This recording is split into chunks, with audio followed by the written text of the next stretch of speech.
Анхаарал хандуулж байгаа үзэгч та бүхэндээ баярлалаа. Таван хөтөлбөр хөргөжүүлж байна. За таван хөтөлбөрийнхаа энэ хэсэгт бид энэ 7 хоногт бас Монгол улсын энэ бизнесийн салбар эдийн засаг тодорхой хувь нэмэр оруулсаар ирсэн жижиг дунд бизнес эрхлэгчид. За тэр дундаа баялаг бүтээгчдийг дэмжих холбооны гишүүн. Одоо жижиг дунд бизнес эрхлэгчдийн нэгдсэн формоос бэлтгэсэн мэдээллээр таван хөтөлбөрийнхаа энэ хэсэгт онцолж байгаа. За Монгол улсад бол үндсэндээ нэг 80 гаруй мянган жижиг дунд бизнес эрхлэгчид байна гэсэн ийм статистик тог жижиг дунд үйлдвэрлэлийн газар гаргасан байдгийн байна. За энэ жижиг дунд бизнес эрхлэгчид маань бол өнгөрсөн 10 жилийн хугацаанд за дор бүрнээл ингээл аж амьдралаа дэвшлүүлчих гээл хичээгээд зүтгээд байсан. За харин 10 жилийн өмнө энэ хүмүүсийг ер нь нэгтгэж энэ хүмүүсийн дуу хоолойг төр түргэх гүүрэн болъё гэдэг зорилгоор баялаг бүтээгчдийг дэмжих холбоо гэсэн ийм холбоо бол анх байгуулагдчихсэн. За энэ холбоо бол энэ 7 хоногт бас 10 жилийн ойтойгоо золгож байна. Тэгэхээр энэ 10 жилийнхаа босгон дээр бол маш олон мянган гишүүнтэй болсон байна. Маш олон одоо ажлуудыг хийж бүтээж бодит үр дүнд бол хүргэж чадсан гэсэн энэ амжилттайгаар одоо энэ 7 хоногт баялаг бүтээгчдийг дэмжих холбоо маань Монголын чинээлэг дундаж давхрахтай Монголын төлөө гэсэн урайндаар 10 жилийнхаа он энэ форум хэлэлцүүлгийг бол зохион байгууллаа. За ETV телевиз бас энэ хүү формыг үзэж та бүхэндээ шууд дамжуулан хүргэсэн билээ. За өнөөдөр бол нийтдээ Монгол улсын хэмжээнд за идэвхтэй одоо бизнес эрхэлж байгаа 108 мянган аж ахуй нэгж байдгийн байна.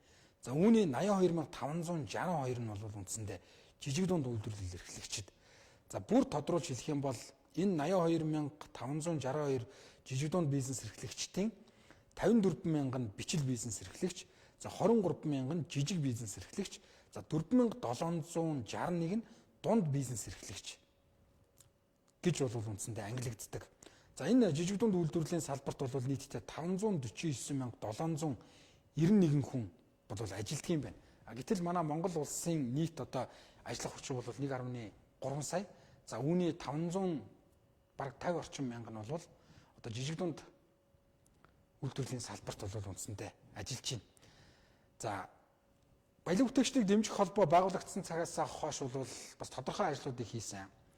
Энэ бизнес эрхлэгчдийнхаа өрхийн үйлдвэрлэл эрхлэгчдийнхаа дуу хоолойг төр түргэх гүүр нь бол болж ажилласан. За ингээд баялаг бүтээгчдийг дэмжих холбоо төрд одоо энэ бизнес эрхлэгчдийнхаа дуу хоолойг хүргэсний үр дүнд 2020 онд бол анх энэ жижиг дунд үйлдвэрлэлийг хөгжүүлэх сан бол байгуулагдсан. За ингээд 2019 онд бол энэ жижиг дунд үйлдвэрлэлийг хөгжүүлэх сан байгуулагдсан. 2020 онд бол анх энэ жижиг дунд үйлдвэрлэлийг дэмжих тухай хууль гэдэг ийм бие даасан бол хуультай болсон. За ингэснээр энэ одоо төрөөс олгодог энэ жижиг дунд үйлдвэрлэлийг хөгжүүлэх сангаас олгодог энэ санхүүжилт зээл тусламж бол жинхэнэ эзэдтэй хүрэх боломж бүрдсэн. За өмнө нь одоо бас ямар үйл явдал болж өрнжсэнийг манай үзэгч санаж байгаа гэж бодож байна. Түрүүн том хэсгийнхаа эхэнд бас би дурдаад өнгөрсөн.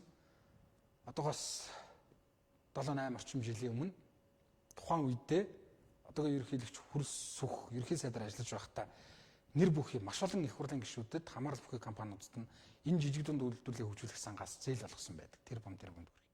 За ингээд энэ авсан зээлээ их хурлын тухайн үеийн гишүүд нь зориултын бусаар зарцуулсан, мөнгө угаасан, банк ус санхүүгийн байгууллагад оруулсан гэх мэтлэнгээр асуудал бол дэгдэж энэ том сангийн мөнгийг энэ эрх мэдэлтнүүд их хурлын гишүүд нь хуваагаад зөөрдөд авчихдаг юм байна гэдэг энэ баримт мэдээлэл бол олон нийтэд тухайн үед хэв мэдээллийн хэрэгслүүдээр дамжиж ил болж байсан. За ингээд хуулийн хариуцлага хүлээсэн ч хүмүүс бол байдаг. За ахиж ийм асуудал гарахгүй тулд бол үндсэндээ энэ жижиг дунд үйлдвэрлэлийг хөгжүүлэх санг бол дахин эмхлэн зохион байгуулсан. За дээрэс нь бие даасан хууль бол гаргасан байгаа. За үүний үр дүнд бол өнөөдөр энэ жижиг дунд бизнес эрхлэгчдэд олгогддог зээл бол жинхэнэ эзэдтэй хүрж бол эхэлсэн. За жижиг дунд үйлдвэрлэлийг хөгжүүлэх сан байгуулагдсанаас хойш 1.1 их 80 төгрөгийн зээлийг бол энэ бизнес эрхлэгчдэд олгосон. За ингээд нийт 9300 аж ахуй нэгж бол энэ зээлийг авсан. За үр дүнд нь юу болсон бэ гэхээр 45 мянган ажлын байрыг бол ялангуяа ковид сар тахлын үед бол энэ зээл хадгалж үлдэхэд хувь нэмрээ оруулсан. 50 мянган ажлын байр энэ жидүүгийн зээлээр шинээр бий болсон. За энэ бүх одоо амжилтыг гаргахад энэ баялаг бүтээгчтэй дэмжих холбооны байгуулсан үүрэг оролцоо бол бас маш их байсан гэдгийг энэ удаагийн форумд оролцогчид бол бас онцлон хэлж байсан байна. Малын гаралтай бүтээгдэхүүний түүхий эдийг үйлдвэрлэлд эргэлтэнд оруулах энэ нөхцөл бололцоо байгаад хөрөнгө оруулалтын төрөөс хийгээд ингээд явах юм бол боломж байгаа. Би яагаад энийг хэлж байгааг вэ?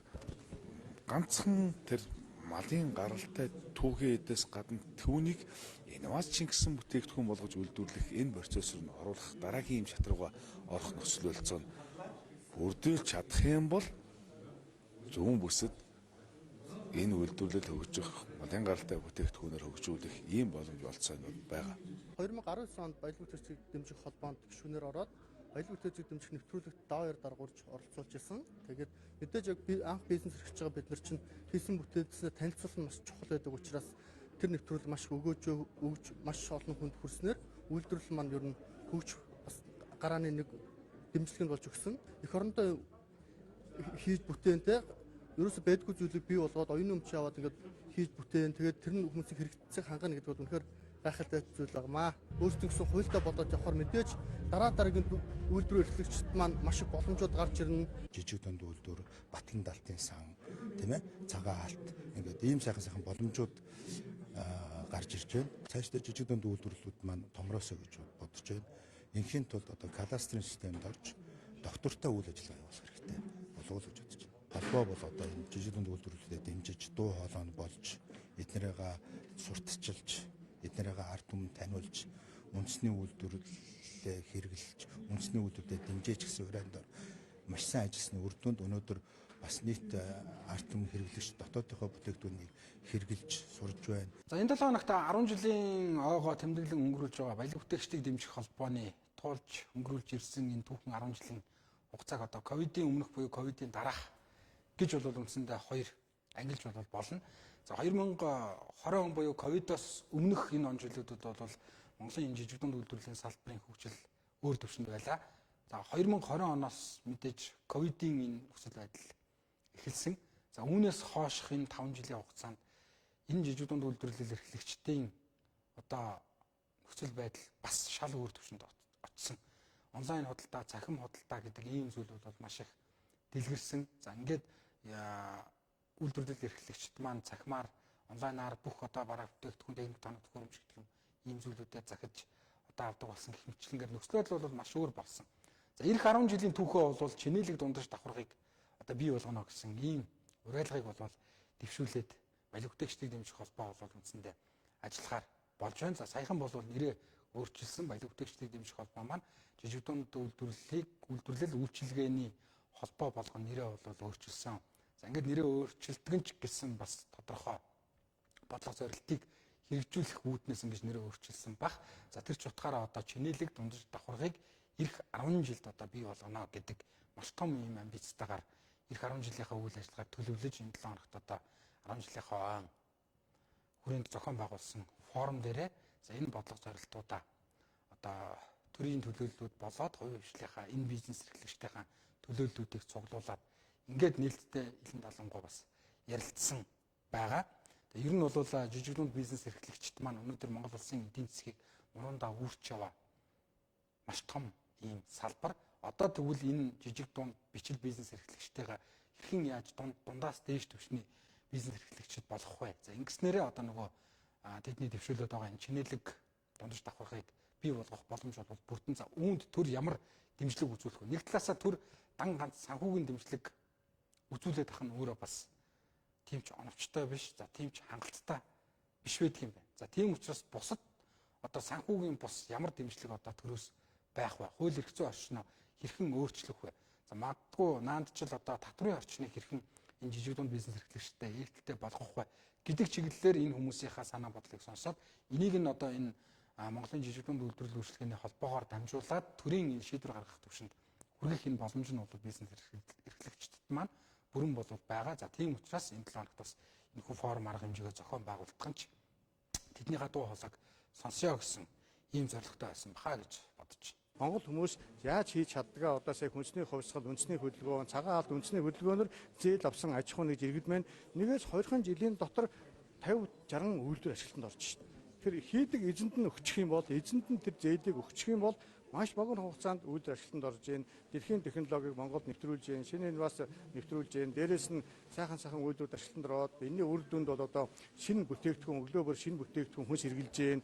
Тэгэхээр энэ өөрөө үндэсний үйлдвэрлэлийг хөгжүүлэх, баялаг бүтээгдэхүүнийг дэмжих гэдэг нь маш гол ач холбогдолтой. Нийлж нэгдэж олон улсын зах зээл рүү, ер нь дотоодын томоохон зах зээл рүү ч гэсэн нэгдэж гарахгүй хоорондоо өрсөлдөөд бие биенээсээ одоо нэгдээд нийлээд бүтээгдэхүүнээ үйлдвэрлээд гарах зах зээл нь бэлэн байсаар хоорондоо өрсөлдөөд ингээ байгаа нь бас сул тал болоод байна. Жишээ одоо дурдаад үлгэрлээд байгаа тэр Солонгос, Япон бол төссөн мөнгөнд хангалттай байдаг.